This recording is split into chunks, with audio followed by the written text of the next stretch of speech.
बुरा जो देखन में चला, बुरा न मिलिया कोई। हाँ। सदियों पुरानी ये पंक्तियां हैं, लेकिन आज भी उतनी ही सच्ची लगती हैं। शायद आज के दौर में और भी ज्यादा। हमारी दुनिया में जहां हर कोई मतलब दूसरे की गलतियां निकालने के लिए तैयार बैठा है, ये पंक्तियां एक आईने की तरह काम करती है ना। बिल्कुल। और आज हम संत कबीर के कुछ सबसे प्रसिद्ध दोहों की दुनिया में गहराई से उतरने वाले हैं। हाँ। हमारे पास उनके 10 दोहों का एक संकलन है जो मतलब जीवन, ज्ञान, समाज, इन सब पर एक बहुत ही अलग नजरिया पेश करते हैं। और ये सिर्फ कविता नहीं है, ये तो एक तरह से प्रैक्टिकल फिलॉसफी है। हाँ, जीवन जीने का एक मैनुअल। हाँ। जो बहुत ही सरल रोजमर्रा की भाषा में लिखा गया है। सही कहा।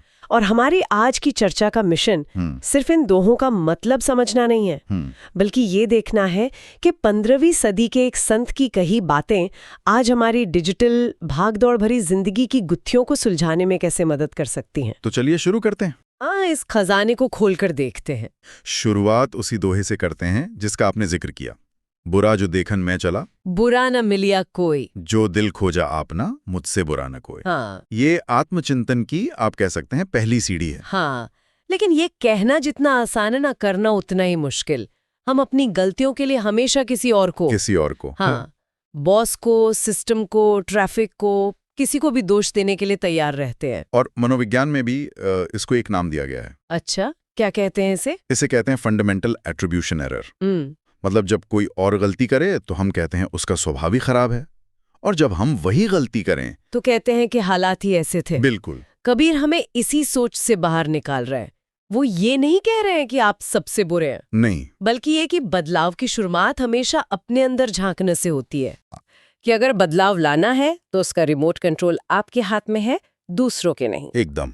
और जब एक बार इंसान अपने अंदर देखना शुरू कर देता है तो दुनिया से बात करने का उसका तरीका भी बदल जाता है। अच्छा। और यहीं पर उनका एक और मशहूर दोहा काम आता है। ऐसी बानी बोलिए मन का आपा खोए, औरन को शीतल करे आपहूं शीतल होए। मैंने तो इसे हमेशा मीठा बोलो के अर्थ में ही समझा था। वो तो है, पर इसका असली सार मन का आपा खोए में छिपा है। आपा यानी अहंकार, ईगो। कबीर कह रहे हैं कि बोलो, लेकिन अपने अहंकार को हटाकर ऐसी बातचीत करो जो सिर्फ दूसरों को ही नहीं बल्कि सबसे पहले आपको शांति दे। ये तो बहुत गहरी बात है ना? जब हम गुस्से में या बहस में कुछ कड़वा बोलते हैं तो सबसे पहले हमारी अपनी मानसिक शांति भंग होती है। बिल्कुल। हमारा ब्लड प्रेशर बढ़ता है, तनाव होता है, सामने वाले पर तो असर बाद में होता है। सही बात है। ये सिर्फ नैतिकता नहीं है, ये एक तरह की इमोशनल हेल्थ की स्ट्रैटेजी है। सोचिए, आज के ऑनलाइन कमेंट सेक्शन या टीवी डिबेट्स में अगर इस एक सिद्धांत को अपना लिया जाए तो कितनी नकारात्मकता कम हो जाए। हाँ, बहुत ज्यादा। कबीर कह रहे हैं कि आपकी वाणी आपके लिए एक थर्मोस्टेट की तरह होनी चाहिए जो माहौल को ठंडा रख सके। थर्मोमीटर की तरह नहीं, जो सिर्फ माहौल का तापमान बताए। एग्जैक्टली। और ये आत्मनियंत्रण सिर्फ मुश्किल समय के लिए नहीं है, शायद अच्छे समय के लिए भी उतना ही जरूरी है। उनका एक दोहा है जो इसी ओर इशारा करता है। आप बात कर रहे हैं, दुख में सुमिरन सब करे, सुख में करे ना कोय। जी, जो सुख में सुमिरन करे तो दुख काहे को होए। अक्सर लोग इसे सिर्फ एक धार्मिक सलाह मानते हैं कि भगवान को याद करो, लेकिन क्या इसका कोई मनोवैज्ञानिक पहलू भी है? बिल्कुल है। क्या सुख में सुमिरन करने से सच में दुख नहीं आएगा? देखिए, ये कोई जादू की छड़ी नहीं है, बल्कि एक तरह का प्रिवेंटिव मेंटेनेंस है। Preventive maintenance. हाँ। सुमिरन का मतलब सिर्फ पूजा पाठ नहीं है। इसका मतलब है सचेत रहना, आभारी रहना, माइंडफुल रहना। अच्छा। जब हम सुख में होते हैं तो अक्सर लापरवाह और अहंकारी हो जाते हैं। हाँ, ये तो होता है। हम ऐसे फैसले ले लेते हैं जो आगे चलकर दुख का कारण बनते हैं। मतलब सुख में सुमिरन या सचेत रहना हमें जमीन से जुड़े रखता है। बिल्कुल। ये हमें उन गलतियों से बचाता है जो सफलता के नशे में हो जाती हैं। जैसे कोई बिजनेस सफल होने पर बहुत ज्यादा कर्ज ले ले। हाँ, या कोई एथलीट शोहरत मिलने पर अपनी ट्रेनिंग छोड़ दे। एकदम। ये कृतज्ञता और जागरूकता का अभ्यास है। ये आपको याद दिलाता है कि जो आज है वो कल नहीं भी हो सकता। इसलिए इसका सम्मान करो और लापरवाही मत करो। तो जब संकट आता है तो आप मानसिक रूप से उसके लिए ज्यादा तैयार होते हैं। दुख तो आएगा, पर उसे झेलने की आपकी क्षमता बढ़ जाएगी। तो एक बार जब कोई अपने अंदर झांक लेता है, अपने व्यवहार को संतुलित कर लेता है, तो अगला कदम दुनिया को समझने का होता है। हाँ। और ज्ञान हासिल करने के तरीके पर कबीर की राय आज के दौर में तो बहुत क्रांतिकारी लगती है। हाँ, उनका वो दोहा, पोथी पढ़ी पढ़ी जगमुआ, पंडित भयानक कोय। ढाई आखर प्रेम का, पढ़े सो पंडित होए, ये आज के इंफॉर्मेशन एज पर सबसे बड़ी टिप्पणी है। बिल्कुल। लेकिन क्या ये थोड़ा अव्यावहारिक नहीं है? मतलब आज की दुनिया तो स्पेशलाइज्ड नॉलेज, डिग्रीज और किताबों पर ही चलती है। सही सवाल है। बिना पोथी पढ़े तो कोई डॉक्टर या इंजीनियर नहीं बन सकता। बहुत अच्छा सवाल है। देखिए, कबीर किताबी ज्ञान को नकार नहीं रहे हैं, वो उसकी सीमाओं की ओर इशारा कर रहे हैं। वो ज्ञान और सूचना, मतलब नॉलेज और इन्फॉर्मेशन के बीच का फर्क बता रहे हैं। अच्छा। आज हमारे पास गूगल और विकिपीडिया की वजह से असीमित सूचना है, लेकिन क्या हम ज्यादा ज्ञानी या समझदार हुए हैं? जिसके पास सबसे ज्यादा जानकारी है। हाँ। बल्कि वो है जो उस जानकारी को करुणा और सहानुभूति से जोड़ सकता है। हाँ, प्रेम से जोड़ सकता है। एक डॉक्टर जिसने सारी किताबें पढ़ी हैं लेकिन मरीज का दर्द नहीं समझता, वो कबीर की नजर में पंडित नहीं है। मतलब ज्ञान जब तक इंसानियत से नहीं जुड़ता तब तक वो अधूरा है और खतरनाक भी हो सकता है। और ये ज्ञान कहाँ से मिलता है या किससे मिलता है, इस पर भी उनका नजरिया बहुत साफ था। जाति न पूछो साधु की पूछ लीजिए ज्ञान, मोल करो तलवार का पड़ी रहंदो म्यान। कितना शक्तिशाली रूपक है। आज के संदर्भ में सोचिए, म्यान क्या है? किसी की डिग्री, उसका सरनेम, उसके कपड़े, उसका इंस्टाग्राम प्रोफाइल, उसकी कंपनी का ब्रांड। हाँ, और तलवार क्या है? उसका हुनर, उसका चरित्र, उसके विचार। बिल्कुल। हम कितनी बार इंटरव्यू में किसी के कॉलेज के नाम से या उसकी पिछली कंपनी के टैग से प्रभावित हो जाते हैं, बिना उसकी असली काबिलियत को परखे। यही कबीर कह रहे हैं कि बाहरी खोल पर मत अटके रहो, सार को देखो। यह उस समय के लिए एक क्रांतिकारी विचार था और आज के ब्रांड कॉन्शियस समाज के लिए भी उतना ही प्रासंगिक है। वो हर तरह के दिखावे पर चोट कर रहे थे, चाहे वो जाति का हो या सिर्फ किताबी ज्ञान का। तो अगर ज्ञान किताबों या बाहरी पहचान में नहीं है, तो हमें मार्गदर्शन कहाँ से मिलेगा? हाँ, यहाँ पर गुरु की भूमिका आती है, जिस पर उनका शायद सबसे प्रसिद्ध दोहा है, गुरु गोविंद दोऊ खड़े, काके लागू पाए। बलिहारी गुरु आपने, गोविंद दियो बताए। यहाँ एक दिलचस्प दुविधा है। गुरु और भगवान दोनों सामने हैं, पहले किसे प्रणाम करें? और जवाब में वो गुरु को चुनते हैं, भगवान को नहीं। क्या वो गुरु को भगवान से बड़ा बता रहे हैं?